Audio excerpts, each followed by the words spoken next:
Greetings, cozy knights. Lower your swords and rest by the fire. Tonight, we journey through the hidden secrets and obscure quest details of Oblivion's Cyrodiil. Drop a comment below and tell me where you're listening from tonight and what games you want me to cover next, and subscribe if this helps you sleep. The Adoring Fan's Immortal Devotion. After becoming Grand Champion of the arena, a bosman named the Adoring Fan begins following you everywhere with relentless enthusiasm. What most players don't realize is that this character became one of gaming's most infamous followers due to a peculiar design choice. The Adoring Fan is marked as essential in the game's code, meaning he cannot permanently die. Players who grew tired of his endless praise discovered creative ways to test this immortality, leading him to cliffs, lava pools, and monster dens. Yet he always returns, respawning after 3 days to resume his worship. This immortality wasn't a bug, but an intentional decision by developers who wanted players to face consequences for their championship status, whether they liked it or not. The Unicorn's Guardian Minotaurs. Hidden deep within Harcane Grove lives Cyrodiil's only unicorn, a majestic white beast that serves as a mount if you can claim it. The creature is fiercely guarded by 3 Minotaurs of the Grove, unusually powerful variants that attack anything approaching their charge. These guardians represent a piece of cut content from the game's development. Originally, the unicorn was intended to be part of a Daedric quest for Hircine, similar to Morrowind's Blood Moon expansion. The quest would have required players to hunt the unicorn as a test of prowess. When this content was removed, the unicorn and its guardians remained as environmental storytelling, a hidden treasure for explorers who ventured far enough northeast from the Inn of Ill Omen to discover this secret grove. Rufio's Nightmare Loop, the Dark Brotherhood's first assassination target, sleeps in the basement of the Inn of Ill Omen.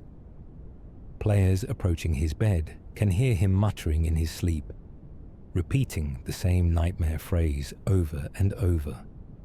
If you listen carefully and read between the lines of his dialogue, Rufio is reliving the moment he murdered a young boy years ago. This murder is what earned him the Dark Brotherhood contract in the first place.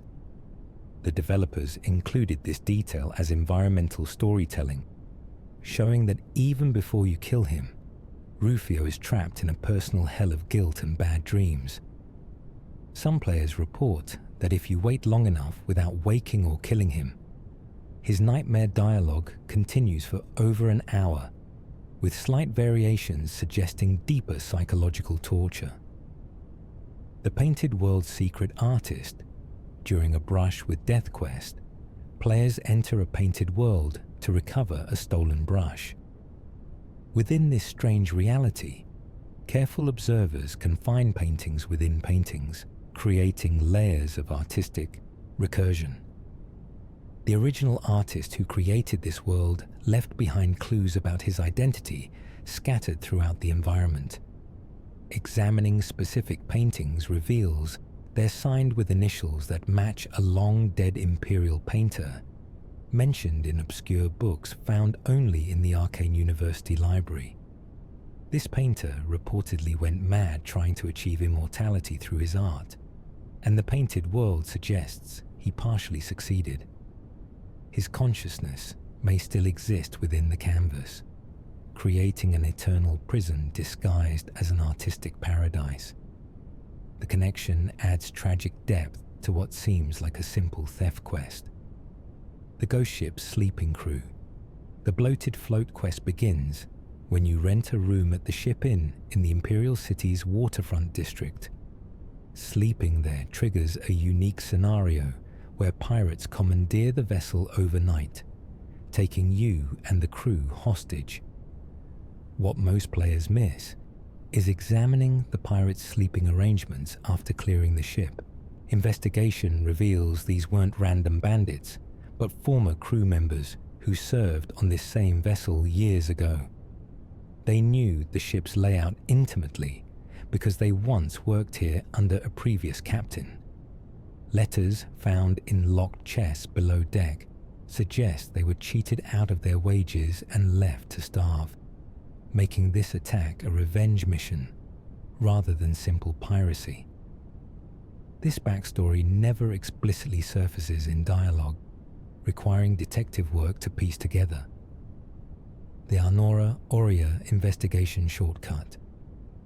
During the Thieves Guild Quest 2 Sides of the Coin, you're tasked with exposing Arnora Aurea's counterfeit operation. The standard approach involves investigating her contacts and gathering evidence. However, an alternate solution exists that most players never discover. If you kill Arnora before speaking to her at all during the quest, you can still complete the objective successfully. This triggers different dialogue from Jorunda and allows you to bypass the entire investigation phase. Interestingly, killing her in this specific window during the quest doesn't count as murder and won't trigger the Dark Brotherhood recruitment. This exception in the game's code suggests the developers anticipated players might choose immediate violence over investigation and programmed a contingency specifically for this quest stage, the Umbacano Statue Curse. Throughout the Collector Quest series, players gather ancient Ayleid statues for Umbacano, a wealthy imperial obsessed with Ayleid culture. What the quest doesn't explicitly reveal is that these statues carry an ancient curse. Careful observation shows that Umbacano's health and mental state deteriorate each time you deliver a statue to him. His dialogue becomes more erratic, and his appearance shows signs of supernatural aging. If you visit his home between quest stages, you can find him standing in dark rooms, staring at the statues for hours, completely motionless. The curse is never directly addressed in dialogue, but item descriptions and environmental clues suggest the Ayleids enchanted these specific statues to punish anyone who would collect their cultural heritage as mere decoration. Umbacano's obsession literally consumes him from within. The Mehrunes Razor Temple Earthquake. During Mehrunes Razor DLC, players explore Vasa Balim, seeking the legendary dagger. Deep within the temple, activating certain pressure plates in sequence triggers a subtle earthquake effect that most players attribute to random dungeon atmosphere. However, speedrunners and careful observers discovered this earthquake follows a pattern tied to lore found in books throughout the dungeon. The tremors represent Mehrunes Dagon attempting to break through the dimensional barriers separating his realm from Nirn. Each pressure plate corresponds to a seal mentioned in ancient texts, and by activating them, players unknowingly weaken these seals. The quest's resolution re-establishes the barriers, but during the dungeon exploration, you're technically helping a Daedric prince attempt invasion. This dark implication never surfaces in explicit dialogue, remaining hidden for players who study the environmental storytelling. The Finger of the Mountain Bug Revelation. The Mages Guild quest, officially titled Coral Recommendation, appears in unpatched versions as Fingers of the Mountain in the journal. This wasn't just a random bug, but a remnant of cut content. Data miners discovered that Fingers of the Mountain was originally a separate destruction magic quest, planned for the questline. The quest would have involved learning an ancient spell by traveling to mountain peaks during specific weather conditions and channeling lightning through special rituals. When this content was cut for pacing reasons, elements of its code remained attached to the Coral quest, causing the naming confusion. The unofficial patch fixes the display issue, but the original spell and its associated questline remain partially intact in the game's files, accessible only through console commands. The Grey Fox's true identity paradox. The Thieves' Guild questline reveals the Grey Fox is Count Corvus Umbranox, cursed to be forgotten by everyone when not wearing the cowl. However, a subtle detail most players miss involves the timeline of this curse. If you investigate thoroughly, talking to elderly NPCs and reading historical records, the curse has existed for over 300 years. This means multiple people have worn the cowl and lived as the Grey Fox, each one trapped in the same curse.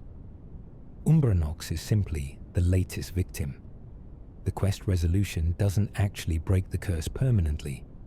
It merely transfers the benefits of the cowl to you without the curse. This means somewhere, another Grey Fox may exist, trapped in the cowl's magic before Umbranox claimed it. The curse wasn't destroyed, just redistributed, leaving dark implications for future bearers.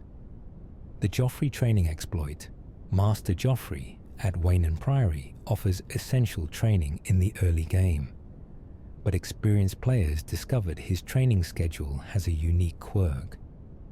Between specific hours of the day, Joffrey's AI enters a glitched state where he'll accept training requests even after you've reached the normal 5 training per level cap.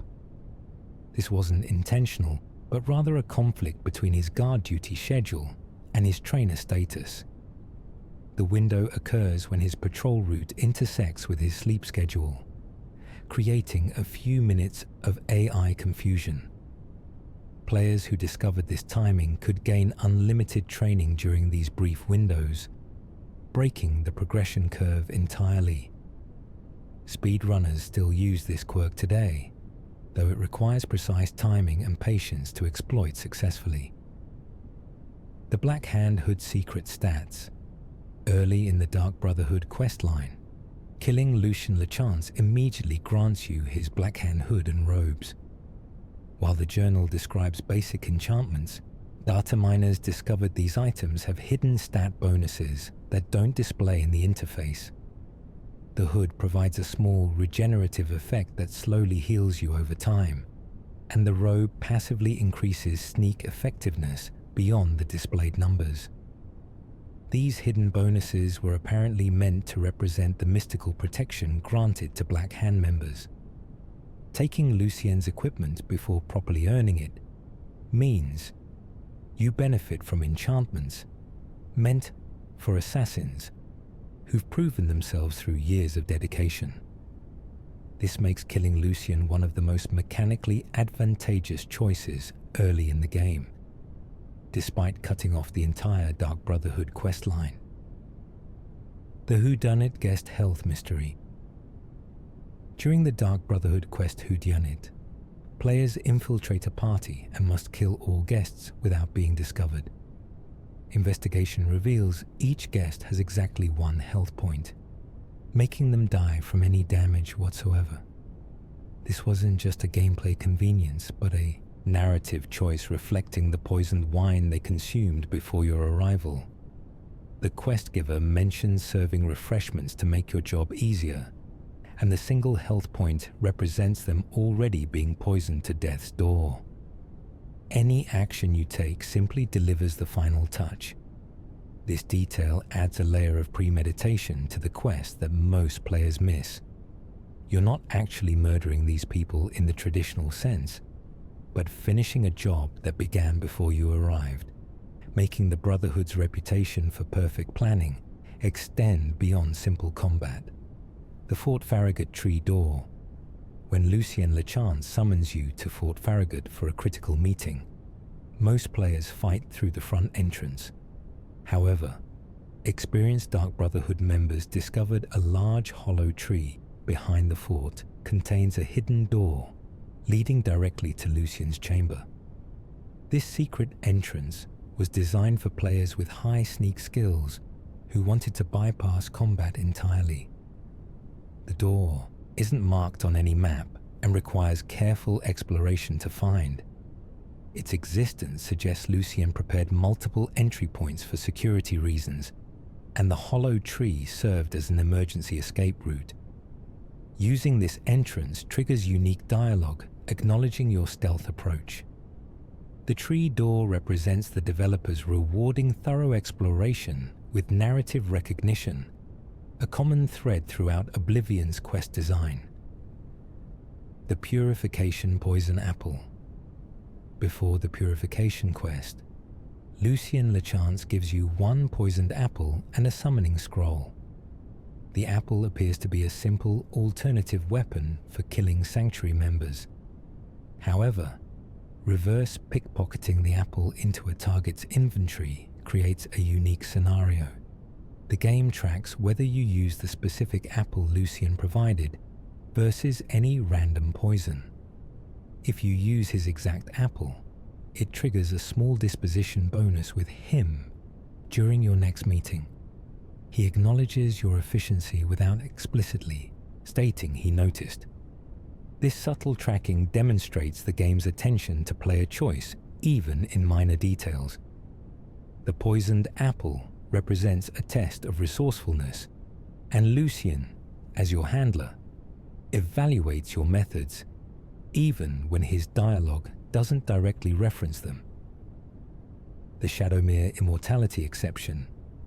Completing the Purification quest rewards players with Shadowmere, Lucien's demonic horse. Unlike normal horses, Shadowmere is marked essential and cannot permanently die. However, data miners found an exception in her code. Under extremely specific circumstances involving environmental damage and dismounting timing, Shadowmere can enter a permanent death state. This wasn't intentional, but rather a conflict between her essential flag and the game's damage calculation system. The bug is so rare that most players never encounter it, but those who lose Shadowmere to this glitch find themselves unable to resurrect her through normal means. The unofficial patch addresses this vulnerability, but in original versions, losing Shadowmere meant losing access to the game's best mount permanently. This fragility makes her supposed immortality feel more mythological than mechanical. The Dead Drop Location Symbolism. The 7 Dead Drop locations scattered across Cyrodiil weren't chosen randomly. Each location holds symbolic significance related to Sithis and the Dark Brotherhood's philosophy. Hero Hill represents the futility of heroism in the face of death. The Great Oak shows how death feeds life. Skingrad's well symbolizes drawing from darkness. The Old Bridge illustrates transition between worlds. Fort Redmond demonstrates military might, succumbing to decay. Arcane University's statue suggests knowledge cannot prevent death. Finally, the Water's Edge settlement represents innocence destroyed. This symbolic placement adds a philosophical layer to what seems like a simple gameplay mechanic. The Brotherhood views assassination as a religious calling, and the Dead Drop locations serve as shrines to their dark god, teaching assassins about mortality's inevitability through environmental metaphor. The Painted Troll's intelligent behavior. Inside the painted world, during a brush with death, players encounter painted trolls that behave differently from normal ones. Careful observation reveals these trolls avoid destroying paintings and navigate around artistic elements. They're programmed with unique AI that treats the painted environment as precious, despite being mindless creatures in the normal world. This behavior change suggests the painter's will controls everything in his created realm, imposing civilization even on savage beasts. The trolls represent the artist's understanding that even destructive forces can be tamed through art. Players who notice this detail might question whether the trolls genuinely exist or merely represent the painter's conceptual understanding of wilderness contained by creative vision. The painted world operates under different natural laws than Cyrodiil, making its inhabitants philosophical statements rather than mere obstacles. The Misdirection Heist Timing Secret. The Thieves' Guild Quest. Misdirection requires coordinating a heist across 3 locations simultaneously. Most players complete this quest through careful timing and fast travel. However, the quest has a hidden fail-safe mechanic that most never see. If you trigger alarms at one location too early, the other thieves automatically adjust their timing to compensate. This dynamic adjustment happens invisibly in the background, with the game's AI calculating probability of detection and modifying NPC schedules to maintain the heist success.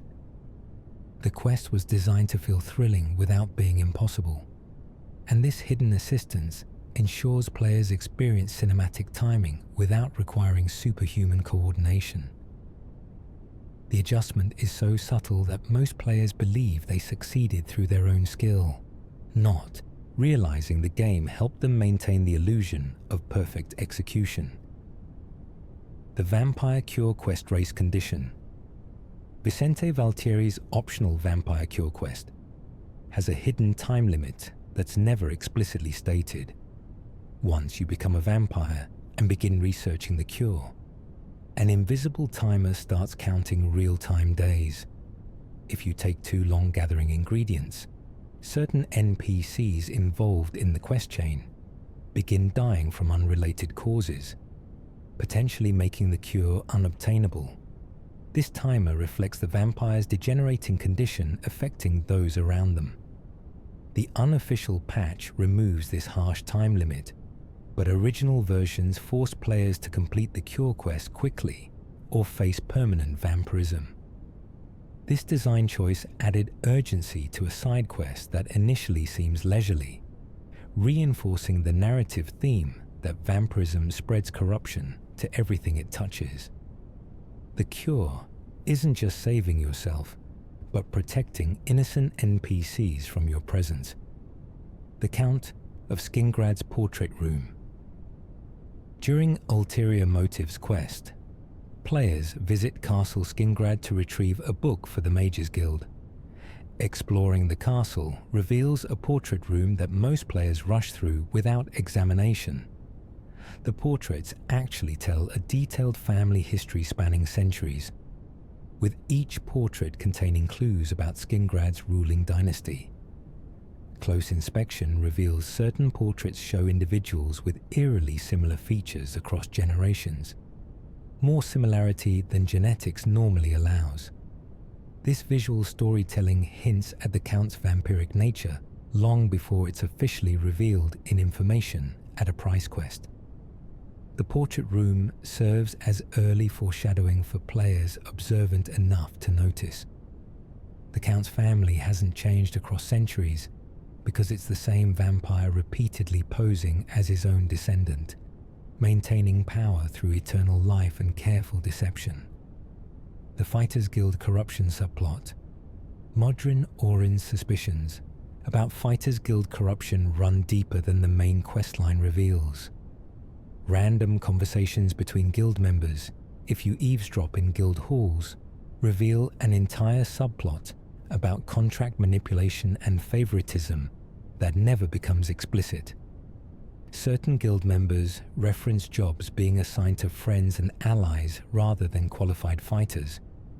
Contract payments mysteriously disappear before reaching lower-ranked members.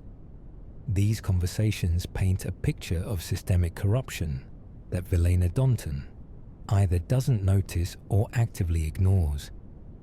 The main questline addresses Blackwood Company competition, but never fully explores internal guild problems. This subplot suggests even after resolving the main threat, the Fighters Guild remains imperfect and politically compromised. Reform requires more than defeating external enemies. It demands addressing internal rot that persists beyond the questline's conclusion. The Azura's Star creation backstory. Obtaining Azura's Star through her Daedric quest grants a reusable soul gem, but its creation story hides in scattered lore throughout the game. Reading various books and talking to specific mages reveals Azura created the star as a gift to a mortal lover she couldn't bear to lose. The star was meant to preserve his soul indefinitely, granting him immortality through spiritual preservation. However, the mortal rejected this gift, preferring natural death to eternal imprisonment in a soul gem. Azura's heartbreak transformed the star into a tool for mortals to use as they see fit, a gift turned weapon. Players who complete her quest essentially receive a divine artifact born from rejection and sorrow. This backstory adds tragic dimension to an otherwise utilitarian item, suggesting every soul trapped in Azura's star echoes her original sorrow at losing someone she loved. The suspicious initiation, mystery.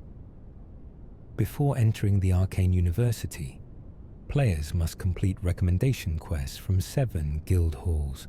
However, data analysis reveals the recommendation system was originally designed differently. Cut content suggests recommendations were meant to be optional, with alternative paths allowing combat-focused characters to prove themselves through different challenges. The current system, requiring magical problem-solving at each hall, represents a late development decision to emphasize the guild's scholarly nature. Remnants of the original system remain in certain dialogue trees that reference strength-based alternatives that no longer exist. This design change explains why some recommendations feel oddly simple, while others require complex solutions.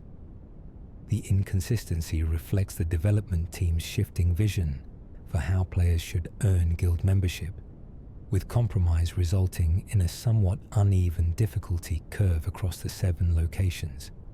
The Shivering Isles graveyard customization. In the Shivering Isles expansion, New Sheoth's graveyard features graves for NPCs you've killed during your playthrough. Each grave includes a unique epitaph commenting on how that character died. These aren't generic messages, but specifically programmed responses to hundreds of possible death scenarios. The epitaph changes based on weapon type, location of death, whether you killed them stealthily, and what quest stage triggered their death. This level of detail required extensive programming to track player actions and generate appropriate tombstone text. The graveyard serves as a physical manifestation of your choices, a permanent record of violence that most players never fully explore. Reading through these epitaphs after completing the expansion reveals how thoroughly the game tracked your decisions, turning murder into literature through dark comedy. The Clavicus Vial Mask Deception. Completing Clavicus Vial's Daedric quest yields the Mask of Clavicus Vial, which boosts personality substantially. However, wearing the mask triggers subtle AI changes in NPC behavior that go beyond simple stat modifications. Guards become more lenient with crimes, merchants offer better deals, and certain quest NPCs become more trusting without apparent reason. These changes aren't documented in the item description, but exist in the background code. The mask doesn't just increase your personality statistic, but fundamentally alters how the game world perceives you. This reflects Clavicus Vial's nature as the prince of bargains and trickery. The mask's true power isn't making you more charismatic, but deceiving others into believing you are. This subtle distinction between genuine improvement and illusory enhancement perfectly captures the Daedric Prince's philosophical approach to gifts. The Glarthir Conspiracy. Truth. Glarthir's paranoid quest in Coral presents him as delusional, convinced his neighbors are plotting against him. However, investigating thoroughly reveals curious evidence that supports his paranoia. The neighbors he suspects actually do meet secretly, have coded conversations when they think nobody listens, and possess items that suggest coordination. The truth is, these neighbors aren't plotting against Glarthir specifically, but are involved in an entirely separate conspiracy, involving Fighters Guild contract manipulation. Glarther's paranoia accidentally stumbled onto real criminal activity completely unrelated to him. The game lets you dismiss him as crazy or kill his enemies, but the deeper truth remains hidden unless you investigate beyond quest requirements. This layered storytelling rewards players who question obvious narratives and look for complexity beneath surface appearances. The Skooma Den hidden transactions. Braville's Skooma. Den serves as a front for illegal drug trade, but careful observation reveals additional criminal activities. If you stake out the location over several days, NPCs arrive on regular schedules to conduct business that extends beyond Skooma. Some visitors are clearly wealthy, inconsistent with typical drug user profiles. Pickpocketing these visitors reveals they're moving large amounts of gold and carrying encrypted messages. The Skooma Den operates as a money laundering operation and communication hub for Braville's criminal network, with Skooma dealing as a secondary business, providing legitimate cover. The game never explicitly reveals this layer of complexity, rewarding only players who invest time in observation. The Den represents how criminal organizations function through legitimate business facades, adding realistic depth to what could have been a simple drug dealer location. The Arena Grand Champion Secret Faction. Becoming Arena Grand Champion adds you to a hidden faction that affects how certain NPCs treat you. Guards make references to your arena career during random encounters. Some citizens ask for autographs. However, Dalton miners discovered this faction includes invisible members who never appear in-game. These phantom NPCs were apparently meant to create a more robust arena culture, with fellow gladiators, retired champions, and fight promoters populating the Imperial City. Most of this content was cut before release, leaving only the faction structure.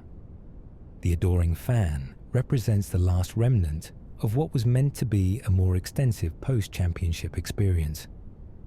In the final game, being Grand Champion feels somewhat hollow because most of the planned content supporting that status was removed. The hidden faction serves as archaeological evidence of unfulfilled development ambitions. The Ghost of Nath Dyer. Near Fort Nickel, players can discover a corpse identified as Nath Dyer, holding an undelivered love letter and a primrose. The scene appears to be simple environmental storytelling about a tragic romantic. However, on specific nights during full moons, players report seeing a ghost near this location. The ghost doesn't interact with players, but appears to be searching the area desperately before vanishing. The game files contain references to this ghost encounter, though its trigger conditions are complex and rarely satisfied. Nath Dyer's spirit apparently still attempts to deliver his letter, eternally repeating his final mission. This ghost encounter wasn't meant to be a quest, but rather an Easter egg for players who explore thoroughly and return to locations under different conditions. The spectral Nath Dyer adds a layer of melancholy to what initially seems like a static environmental story. The Mehrunes Shrine alternate path. Most players complete Mehrunes Dagon's shrine quest by retrieving components for his followers. However, an alternate path exists that's never hinted at in dialogue. If you kill all the worshippers before accepting the quest and place the required components on the shrine yourself, Mehrunes Dagon still manifests, but with different dialogue. He acknowledges you approach the task with appropriate violence and grants the razor immediately without requiring you to prove yourself. This alternate path requires knowing what components are needed before receiving instructions, essentially expecting players to have prior knowledge or documentation. The alternate dialogue suggests Mehrunes Dagon prefers direct violence to following instructions, rewarding players who destroyed his own followers before seeking his favor. This path perfectly embodies the Daedric Prince of Destruction's philosophy that chaos serves him better than orderly devotion. The Imperial Legion Forester's Mystery. Traveling between Bruma and Applewatch, players encounter two Imperial Legion Foresters fighting each other to the death. This combat appears random and unexplained, but investigation reveals a tragic story. These Foresters were best friends assigned to patrol together. Item descriptions on their equipment and notes in nearby camps reveal they both fell in love with the same woman in Bruma. Their rivalry destroyed their friendship and ultimately led to mutual murder. The game never explains this backstory through dialogue, presenting only the violence. Players who investigate thoroughly can piece together the romance that transformed brothers in arms into mortal enemies. The unofficial patch removes this encounter, categorizing it as a bug. However, in original versions, it served as environmental storytelling about how love can corrupt even the most disciplined soldiers into abandoning duty for personal vengeance. The ultimate heist practice run.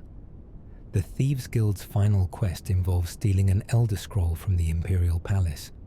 However, careful players discovered you can scout the entire route weeks before receiving the quest. The sewers, old way passages, and palace interior can all be explored early if you find the correct entry points. This allows dedicated thieves to memorize guard patterns and identify obstacles before the timed heist begins. The quest was designed with this practice run possibility in mind, rewarding meticulous preparation. Finding the entry points early requires lockpicking skill and patience, but the payoff transforms the final quest from a challenging infiltration into a confident execution of a rehearsed plan. This design philosophy respects player agency, allowing those willing to invest time to feel like professional thieves rather than lucky amateurs. The Grey Cowl's memory erasure mechanics. The Grey Cowl of Nocturnal erases the wearer's identity from everyone's memory. However, the curse's mechanics operate more complexly than quest dialogue suggests. If you commit crimes while wearing the cowl and then remove it, guards remember the Grey Fox's bounty, but not yours. However, they also retain a vague sense of your involvement without concrete evidence. This manifests through slightly elevated suspicion levels and occasional dialogue suggesting guards feel they should recognize you. The curse doesn't perfectly separate identities, but creates a cognitive dissonance in NPCs. They know something connects you to the Grey Fox without being able to articulate what. This partial memory erasure adds psychological horror to the artifact, suggesting it damages the minds of everyone who encounters it, leaving them with disturbing gaps in their recollections. The Nirnroot collection side effect. Collecting Nirnroots for the quest Seeking Your Roots involves gathering 30 of these chiming plants. Most players complete this quest and move on, but data miners discovered each Nirnroot collected slightly alters the player character's hearing. After gathering significant quantities, ambient sound effects become subtly enhanced. This enhancement is so slight that most players never consciously notice, but audio analysis confirms the effect exists. The chiming sound that made Nirnroots detectable continues affecting player hearing even after collection ends. This auditory sensitivity represents mild magical contamination from handling these mystical plants. The enhancement is technically beneficial, making distant sounds more noticeable, but it also means your character carries permanent marks from every quest completed. This attention to detail in tracking long-term consequences of player actions demonstrates the developer's commitment to making choices feel meaningful. The Anvil Recommendation Real Culprit. During the Anvil Recommendation quest, you investigate murders along the Gold Road. The quest concludes with identifying a specific rogue mage as the killer. However, thoroughly investigating all crime scenes reveals inconsistencies suggesting multiple perpetrators. Some murders show fire damage, while others display frost magic. The attack patterns differ significantly between incidents. Evidence points toward a conspiracy involving multiple rogue mages using the investigation as cover for their own crimes. The official conclusion, pinning everything on one mage, serves as a cover-up that even the Mages Guild doesn't realize. The real killers remain free, continuing their activities after the quest concludes. This hidden truth never surfaces in official dialogue, remaining accessible only to players who question the convenient narrative and investigate beyond what the quest requires. The Thornblade Family Tragedy. During the Mages Guild quest, Imperial Corruption, you investigate Leowyn. Hidden throughout the city are clues about the Thornblade family tragedy. Books, letters, and conversations reveal a wealthy merchant family that lost everything due to poor investments. The father, Aldous Thornblade, attempted using Ayleid artifacts to restore his fortune, but instead unleashed a curse that drove him mad. His wife committed suicide. The children scattered across Cyrodiil in shame. This family's dissolution connects to several other quests and locations, creating a web of tragic consequences. Players can find Thornblade children living under assumed names in different cities, each carrying trauma from their family's collapse. The game never explicitly connects these dots, but careful investigation reveals how one family's pride rippled across the province, affecting dozens of NPCs and multiple quest lines in subtle ways. The Canvas the Castle spell secret. Upon completing the Mages Guild questline, players can create custom spells. However, certain spell combinations produce hidden effects not documented in the interface. Combining specific effects in particular orders triggers bonus enchantments that don't appear in spell descriptions. For example, a spell combining Fortify attribute and shield in specific ratios gains hidden regenerative properties. These bonus effects result from rounding errors in the spell creation algorithm that developers noticed but left in the game. Experienced mages discovered these hidden formulas through experimentation, creating spells more powerful than the system technically allows. This exploitation represents the kind of magical research real Cyrodiil mages would conduct, breaking conventional understanding through dedicated study. The game essentially rewards players for treating spell creation as an experimental science rather than a simple customization tool. The Bravil Recommendation Alternate Solution. The Bravil Recommendation requires retrieving Ardaline's staff from Varin Vamori. Standard completion involves raising his disposition through persuasion. However, an alternate path exists for Thieves Guild members. If you're a high-ranking guild member when attempting this quest, Varin acknowledges your shared criminal background and offers a different deal. He'll trade the staff for information about Fighters Guild activities, creating a compromise that benefits both parties. This alternate dialogue path never explicitly tells non-guild players it exists, rewarding those who join the multiple factions. The trade creates an interesting moral choice, where you betray another guild's confidence to help the Mages Guild. This cross-faction interaction demonstrates how the game tracks your affiliations and adjusts quest solutions accordingly, making your character's history relevant beyond individual quest lines. The Vampire Hunter Faction War. During information at a price, you eliminate vampire hunters threatening Skingrad's count. However, These hunters belong to a larger organization operating throughout Cyrodiil. After completing this quest, vampire hunter NPCs become hostile toward you across the entire province. This permanent hostility reflects your choice to protect vampires over hunters. The hunters don't belong to an official faction players can join, but operate as a secret society dedicated to destroying undead. Your interference marks you as an enemy of their cause. This consequence continues affecting gameplay long after the quest concludes. Random encounters with hunters become significantly more dangerous, and certain NPCs refuse to speak with you after learning of your vampire sympathies. The game tracks this moral choice and implements lasting social consequences that extend beyond quest completion. The Molag Bal House Haunting Layers. Molag Bal's Daedric quest requires you to kill the previous owner of a haunted house. However, the haunting operates on multiple levels most players never fully experience. If you spend extended time in the house between quest stages, additional paranormal phenomena occur. Furniture moves when you're not looking. Doors open and close on their own.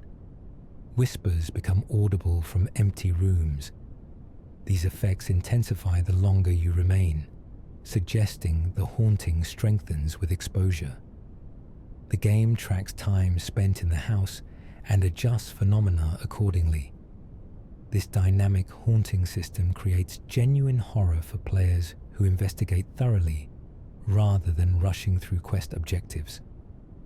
The layered paranormal activity reflects Molag Bal's sphere of domination and corruption, showing how his influence grows insidiously when given time to establish itself in mortal spaces. The Kvatch Oblivion Gate. Shortcut. During breaking the siege of Kvatch, most players fight through the entire Oblivion plane to reach the Sigil Stone. However, speedrunners discovered a platforming sequence that bypasses most of the level. By carefully jumping across specific ledges and using terrain geometry, players can reach the main tower in minutes rather than the intended hour-long exploration. This shortcut wasn't intentional, but resulted from the Oblivion plane's complex vertical design. The developers likely tested standard paths, but never anticipated players would attempt such aggressive platforming in a game not designed for it. Using this shortcut feels like breaking the quest, but technically completes it successfully. The shortcut has become famous in the speedrunning community, representing how player creativity can subvert even carefully designed challenges through sheer determination and geometric exploitation. The Stone of St. Alessia. Replica. The main quest revolves around protecting Martin and the Amulet of Kings. However, careful players notice that the Stone of St. Alessia, given by Joffrey, appears slightly different from its historical descriptions in books. Investigations suggest the stone you protect throughout most of the main quest is actually a replica created by the Blades.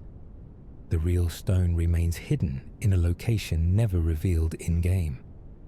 This misdirection served as a failsafe in case the replica was stolen or destroyed. The switch happens so early that players never realize they're protecting a fake. Only by comparing the stone's appearance to historical illustrations found in obscure books can you detect the discrepancy. This revelation adds a layer of clever deception to the Blade's protection strategy, suggesting they're more sophisticated than their straightforward warrior image implies. The Fighters Guild curse origin. Blackwood Company's corruption forms the central conflict of the Fighters Guild questline. However, the true origin of their high sap addiction connects to events predating the game's timeline. Reading various historical texts reveals Blackwood Company's founder discovered heist trees while fleeing justice for war crimes committed decades earlier. The heist deliberately addicted him as punishment, turning his descendants into unwitting soldiers for plants seeking revenge against humanity. The Hiss sap doesn't just enhance combat ability, but slowly transforms users into plant servitors, erasing their individuality. Blackwood Company members weren't victims of unscrupulous business practices, but soldiers in a slow invasion most didn't realize they were fighting. This revelation reframes the entire questline from corporate competition to existential threat, making the Fighters Guild's resistance more crucial than characters recognize. The Azani Blackheart Arena Connection. The Fighters Guild quest.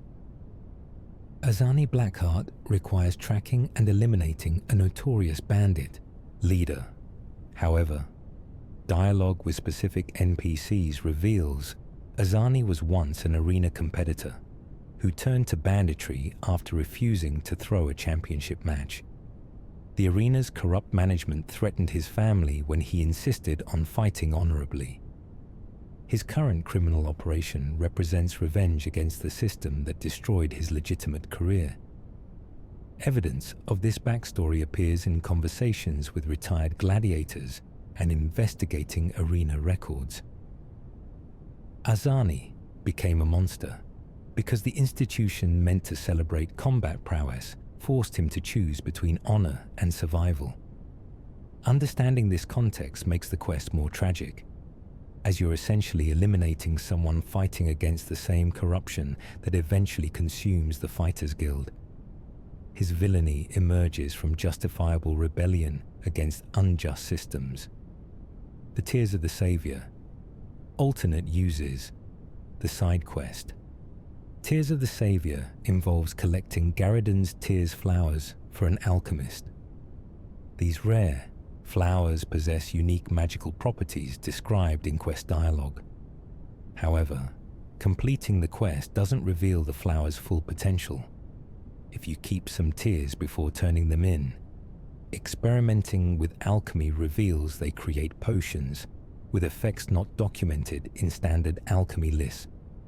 Combining them with specific rare ingredients produces temporary invulnerability, regeneration, that far exceeds normal healing spells and resistance to Daedric influence.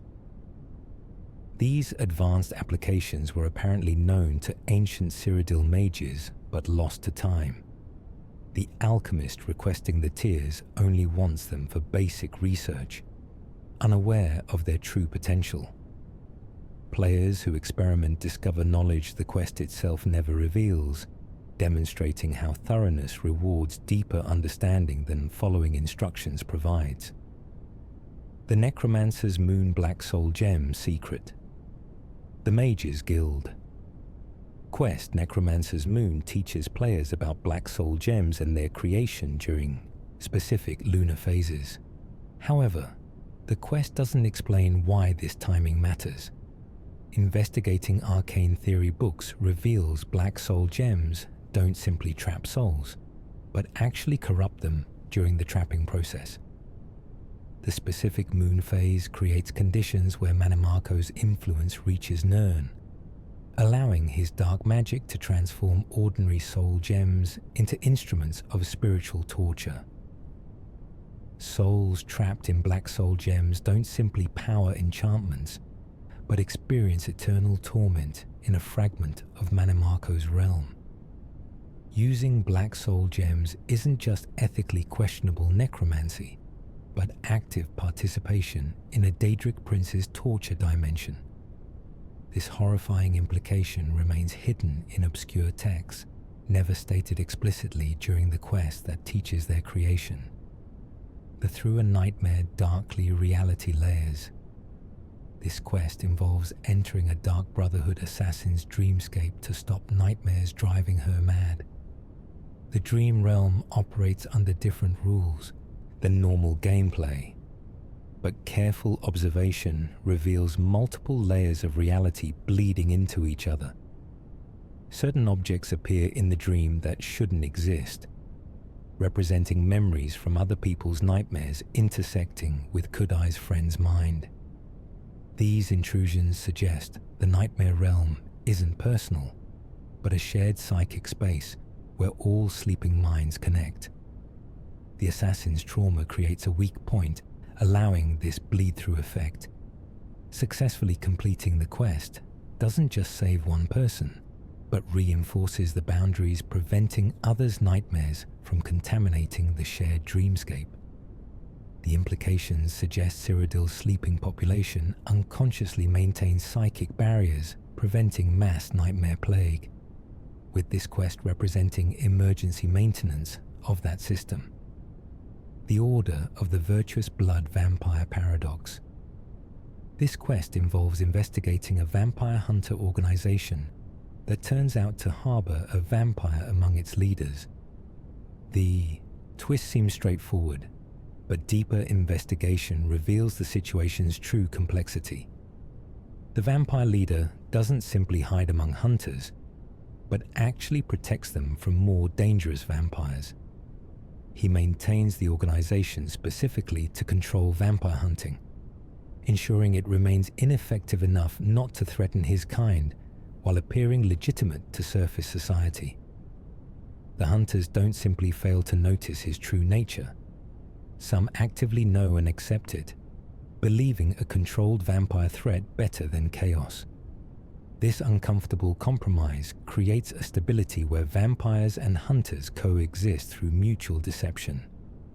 Exposing the truth destroys this balance without providing better alternatives.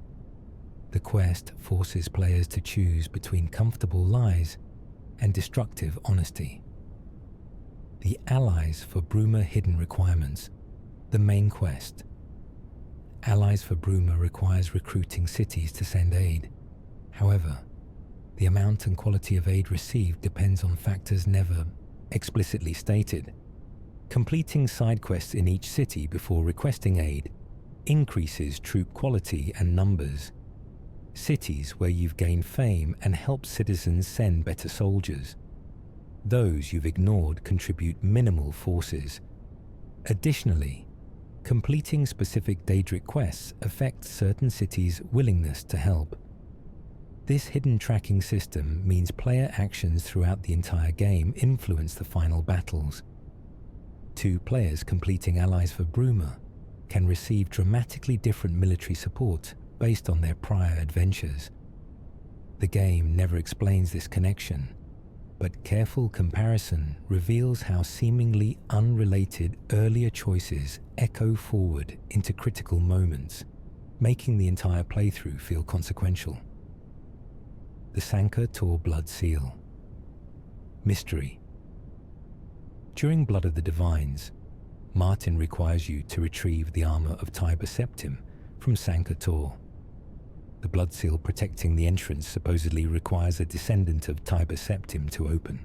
However, any player character can open it regardless of race or background. This inconsistency suggests something about your character's true lineage that's never explicitly addressed. One theory is all player characters across Elder Scrolls games share a divine bloodline explaining their exceptional nature. Another possibility is the blood seal degraded over centuries and no longer functions properly.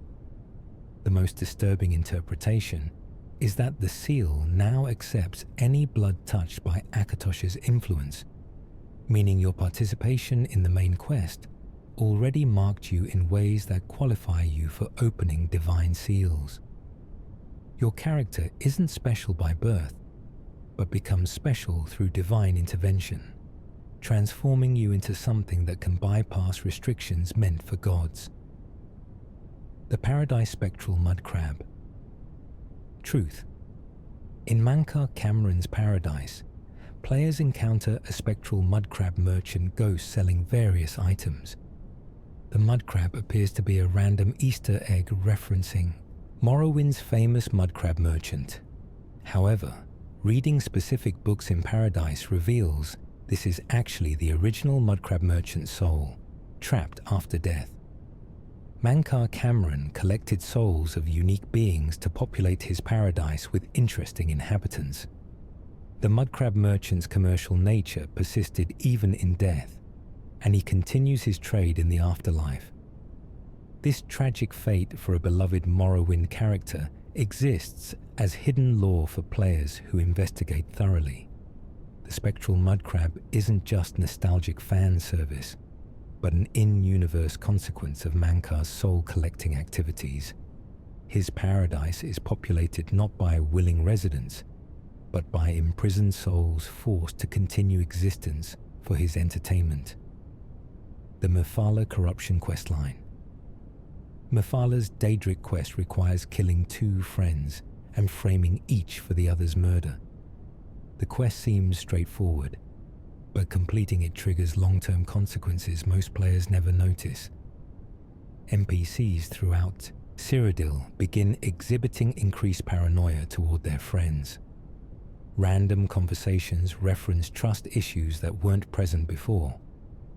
This spreading corruption represents Mephala's sphere of influence expanding after successful worship. The Daedric Prince doesn't just reward individual service, but uses each completed quest to strengthen her influence over Nirn.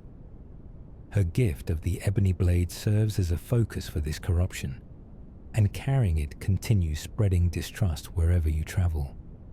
The game tracks this influence through invisible disposition penalties and modified dialogue trees.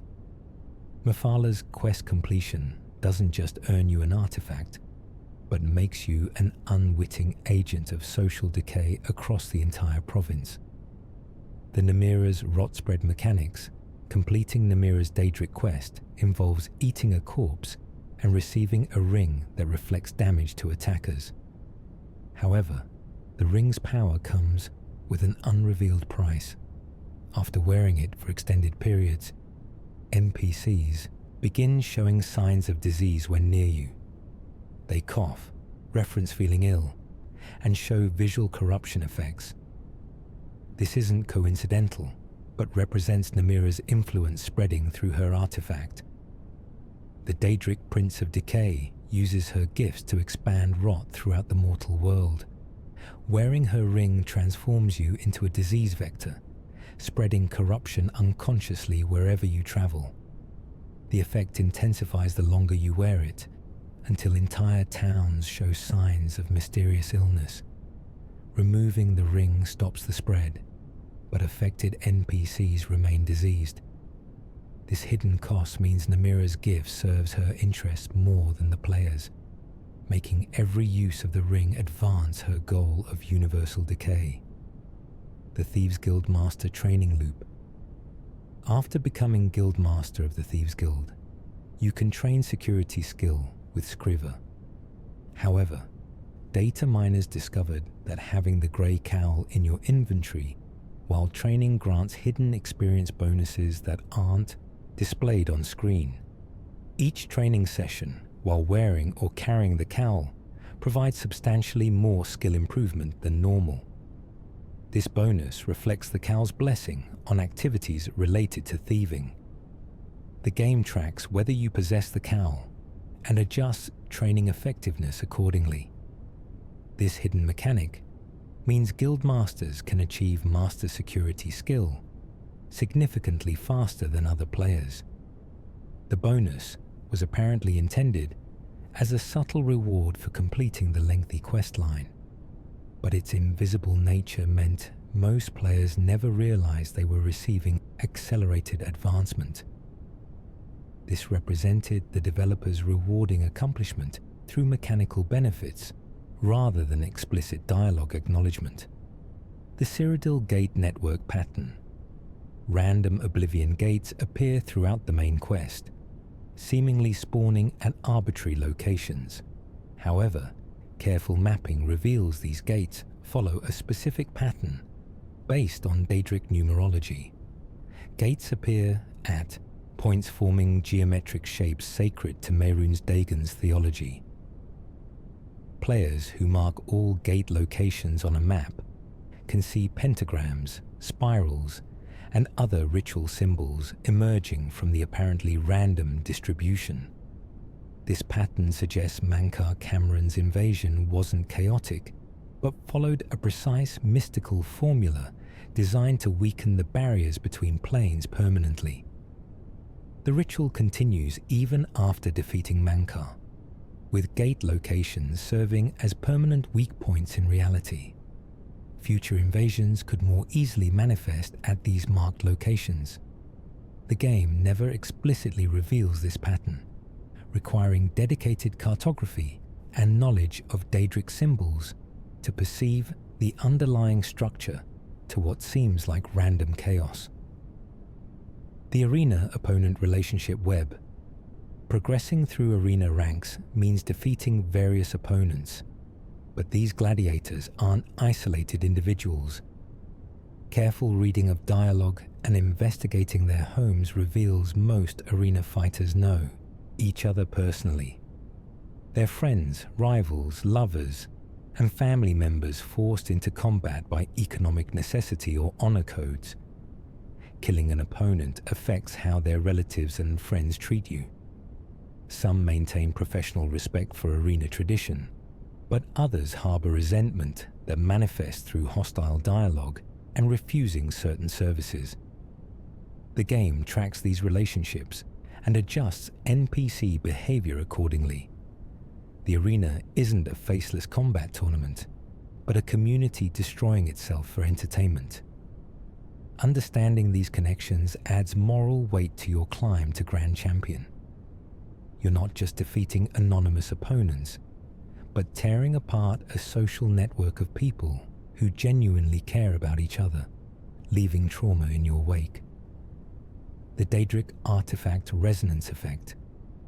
Collecting multiple Daedric artifacts causes them to interact in subtle ways, not documented in item descriptions. Having 2 artifacts from opposing princes in your inventory simultaneously creates minor magical disturbances.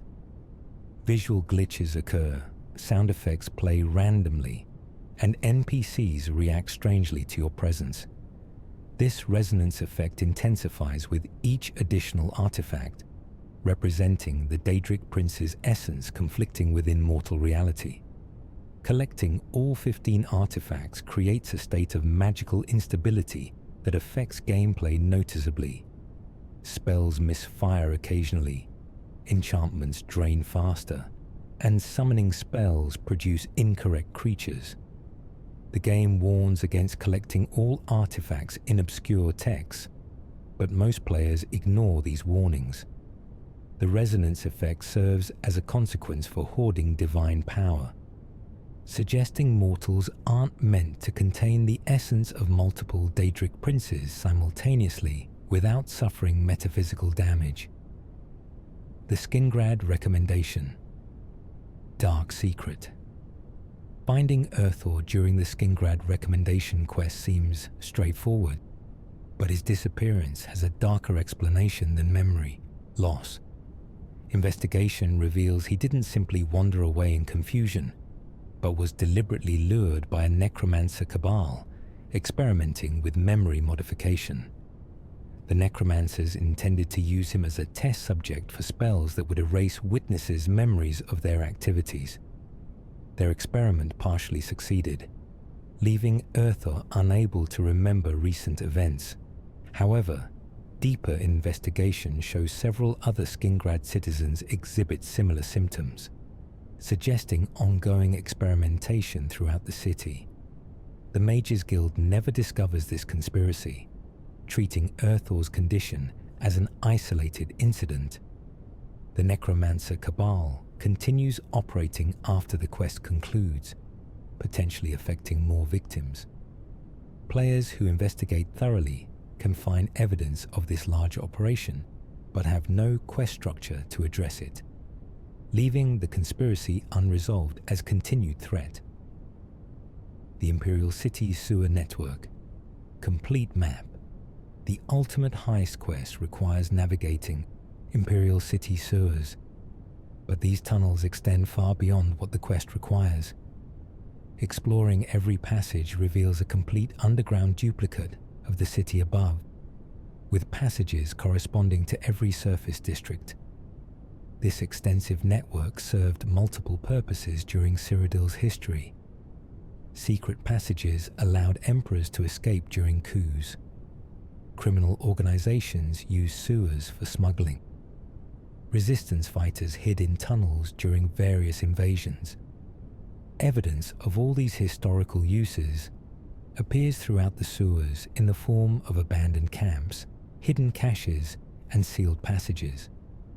The complete sewer network represents layered history, with each era leaving marks on the infrastructure. Mapping everything reveals how the city functions on multiple levels simultaneously, with surface prosperity built atop darkness that's never fully abandoned or forgotten. The Dark Brotherhood speaker selection process. Becoming listener involves replacing Lucian LeChance, but the process of selecting new speakers remains mysterious. After completing the quest line, you have authority to appoint new Black Hand members, but the game never explains how this works. Investigating Dark Brotherhood lore reveals speakers aren't chosen by listeners, but by the Night Mother herself through dreams and visions. Your authority as listener is mostly administrative. The true power remains with the Night Mother. Any appointments you make serve at her pleasure and can be overridden if she disapproves. This limitation on listener authority means you're not truly in control of the organization, but serving as the Night Mother's voice to subordinates who genuinely report to her. Understanding this hierarchy reveals the Dark Brotherhood operates more like a religious cult than a traditional criminal organization, with ultimate authority resting with an undead entity rather than living leadership. The Sigil Stone power scaling. Closing Oblivion Gates rewards Sigil Stones with enchantments scaling to player level when obtained. However, the scaling formula contains breakpoints where specific levels yield dramatically better enchantments. Players who close gates at level 17, 21, and 25 receive significantly more powerful stones than those closing gates at adjacent levels.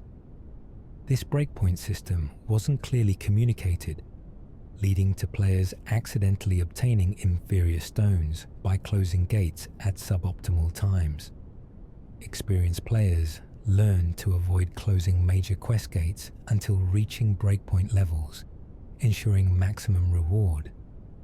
The scaling system was meant to keep rewards relevant throughout the game, but the breakpoints created a meta-game of timing gate closures for optimal benefit. Some players deliberately avoided progressing the main quest until reaching high levels specifically to maximize Sigil Stone power, turning what should have been a continuous reward system into a complex optimization puzzle. The Mehrunes Razor damage. Inconsistency. Mehrunes Razor's special ability instantly kills opponents on successful hits, but the exact mechanics remain mysterious even to experienced players. The dagger supposedly has a percentage chance to activate this death effect, but the actual rate seems inconsistent. Data analysis reveals the chance fluctuates based on hidden variables including moon phase, current weather, and your fame infamy ratio. Mehrunes Dagon's influence over the dagger waxes and wanes according to celestial and moral factors. The weapon is more likely to trigger its instant death effect when you're infamous or during stormy weather, reflecting the Daedric Prince of Destruction's nature. This hidden complexity means the dagger's reliability changes dramatically between playthroughs and even within a single adventure. Understanding these variables allows players to manipulate conditions for maximum effectiveness, but the game never explains this system, leaving the weapon's behavior feeling random and unreliable. The Arena Grand Championship rejection path. Most players accept becoming Grand Champion, but an alternate path exists for those who refuse.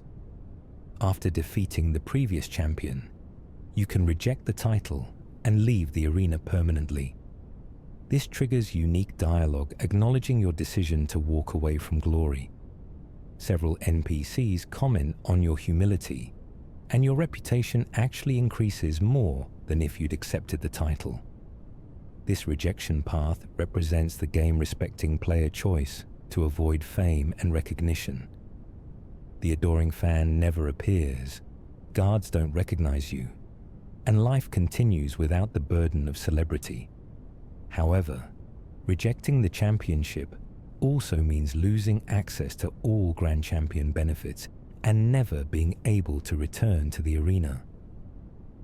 This choice forces players to decide between mechanical rewards and narrative authenticity, representing genuine consequence for role-playing decisions that most games would make purely cosmetic. The Fort Such Oblivion Gate Mystery. An Oblivion Gate appears near ruined Fort Such, early in the main quest. However, this gate differs from others in several ways. The plane it connects to shows signs of previous habitation by mortals. Structures that aren't Daedric architecture appear throughout the landscape. Books written in Cyrodiilic languages can be found despite Oblivion planes supposedly existing before Nirn's creation. Investigation reveals this plane served as a prison for mortals who displeased Mehrunes Dagon centuries ago. Their descendants still live there, having adapted to Oblivion's harsh environment. These lost people built settlements and developed culture completely isolated from Nirn.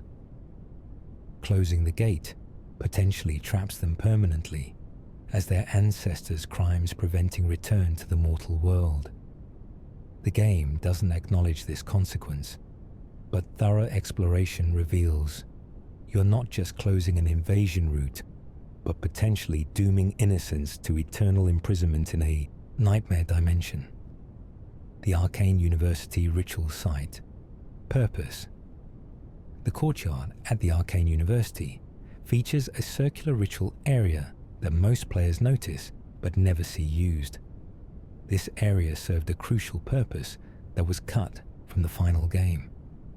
Original plans included a questline where necromancers attempted infiltrating the university through ritual magic, requiring players to defend the ritual site during a massive magical battle. The questline was removed due to time constraints, but the ritual circle remained. Data miners found partially completed quest files referencing this content, showing how it would have functioned. The circle would have served as a focal point for protective magic shielding the university. Without the related quest, it exists as non-functional architecture, a reminder of content that almost made it into the final game. Its presence represents development decisions leaving archaeological evidence throughout the game world.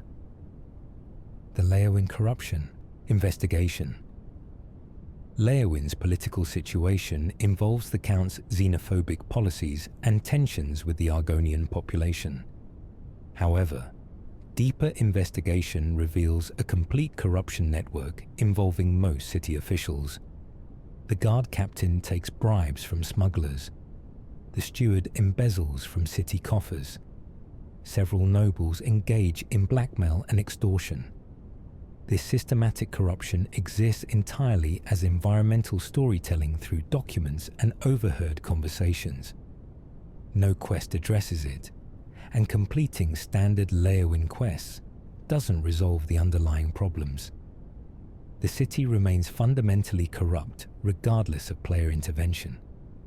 This design choice suggests some problems persist beyond heroic solutions. Not every wrong can be righted through adventure, and sometimes you're simply a traveler passing through societies with deep-seated issues requiring systemic change beyond an individual's capability to provide. This realistic limitation on player agency stands out in a game otherwise promoting heroic power fantasy. The Sheogorath transformation requirements. The Shivering Isles expansion culminates in you becoming the new Sheogorath. However, data miners discovered hidden variables tracking whether you're worthy of the transformation. The game monitors your choices throughout the expansion, counting acts of madness, mercy, cruelty, and logic. Your behavior determines which version of Sheogorath you become, dementia-aligned or mania-aligned. This choice affects your final powers and how certain NPCs react to your new status. Most players never realize the game tracked these choices or that multiple transformation outcomes existed. The tracking system is so subtle that two players completing identical quest objectives but making different minor choices throughout could become fundamentally different versions of the Mad God. This hidden consequence system represents the expansion's theme that madness has method and that even chaos follows rules you don't recognize until achieving divine perspective. The Knights of the Nine Divine Artifacts. This official expansion involves recovering Divine Crusader relics, but hidden among standard quest items are additional artifacts never marked as quest objectives. These extra relics were apparently meant for a more extensive questline that was shortened during development. Players who thoroughly explore every location mentioned in the expansion can find armor pieces, weapons, and religious items never officially referenced. These orphaned artifacts possess unique enchantments unavailable elsewhere. Discovering them requires ignoring quest markers and investigating based on environmental clues and overheard NPC conversations. The uncollected relics represent content that fell victim to development scope reduction. They remain in the game as rewards for players who explore beyond quest requirements, but most players complete the expansion without ever knowing they missed substantial content hidden in plain sight throughout the questline's locations. The Orrery's Celestial Influence System. The Orrery official content adds a mechanical representation of celestial movements. Restoring it grants standing stone buffs that change daily. However, the Orrery's influence extends beyond these obvious buffs. Data miners discovered it affects weather patterns, NPC behavior cycles, and even enemy spawn rates throughout the game world. The Orrery essentially recalibrates the game's internal clock to match astronomical patterns, creating more naturalistic variation in gameplay. NPCs begin following schedules influenced by celestial events. Certain enemies only appear during specific planetary alignments. Merchants stock different items based on star positions. This deep system integration means restoring the Orrery fundamentally changes how the game world operates. Though most changes are so subtle that players attribute them to random variation, the Orrery transforms Oblivion from a world with abstract cycles into one following actual cosmological patterns. The Blade of Woe's true power. Lucien Lechance's Blade of Woe serves as the Dark Brotherhood's symbolic weapon. However, its enchantment only activates partially until you become Listener. Before reaching that rank, the blade functions as a simple absorb health weapon. Upon promotion to Listener, the Night Mother blesses the blade, unlocking additional hidden enchantments. These bonus effects don't appear in the item description, but include increased critical hit chance against sleeping targets, silent kills that don't wake nearby NPCs, and damage that ignores certain resistances. The blade literally becomes more powerful as you prove yourself worthy through the questline. This progressive enhancement reflects Dark Brotherhood philosophy that tools grow in capability with the wielder's skill and dedication. The Blade of Woe isn't just a weapon, but a test that rewards commitment with escalating power. The zero-weight arrow exploit. Arrows typically have weight affecting carrying capacity. However, specific quest-related arrows have zero weight for gameplay convenience. The arrow of extrication used in the ultimate heist weighs nothing, as do several other special ammunition types. Players discovered they could exploit this by enchanting normal arrows to replicate the quest arrow's properties. Through careful spell-making and enchanting, creating ammunition that weighs nothing becomes possible. This exploit wasn't intended, but results from how the game handles quest item properties. Carrying unlimited zero-weight arrows essentially eliminates the resource management aspect of archery. While technically possible, using this exploit requires significant magical knowledge and breaks the intended progression curve. The exploit represents how deep understanding of game mechanics allows bending rules the developers thought were absolute. The corruption of Cheydinhal. Cheydinhal's Dark Brotherhood sanctuary coexists with the city above, creating an interesting juxtaposition. However, thorough investigation reveals the sanctuary's presence has corrupted the entire city over decades. Crime rates are mysteriously low because the Brotherhood eliminates criminals proactively to avoid attention. Several respected citizens are former assassins who retired into legitimate business. The guard captain knows about the sanctuary, but maintains silence due to blackmail. The entire city operates under Dark Brotherhood influence without most citizens realizing it. This invisible control creates a paradox where Cheydinhal is simultaneously one of Cyrodiil's most dangerous cities and one of its safest. The Brotherhood maintains order through fear and murder, creating a stability that law and justice never achieved. Players only discover this truth through exhaustive investigation, as no quest explicitly addresses the city's dark foundation. The Cloud Ruler Temple Library Lost Texts. Cloud Ruler Temple houses the Blade's historical records and strategic documents. However, most players never fully explore the library, missing substantial lore content. The books stored there include unique texts unavailable elsewhere, describing historical blade operations, dragon hunting techniques, and Akaviri combat philosophy. Several books reference events from past Elder Scrolls games, connecting Oblivion to the broader series timeline. Additionally, some books contain encrypted messages that decode into coordinates pointing toward hidden caches across Cyrodiil. These codes were apparently meant for a cut quest involving blade treasure hunts. Without the quest, they remain as puzzles for dedicated explorers. The Cloud Ruler Library represents probably the most lore-dense location in the game, but its importance remains hidden unless players invest time reading instead of focusing purely on quest objectives. The hero of Kvatch prophecy, fulfillment. Throughout the main quest, characters reference prophecies about a hero saving Cyrodiil. However, these prophecies contain specific details that change based on your character's race, birth sign, and actions.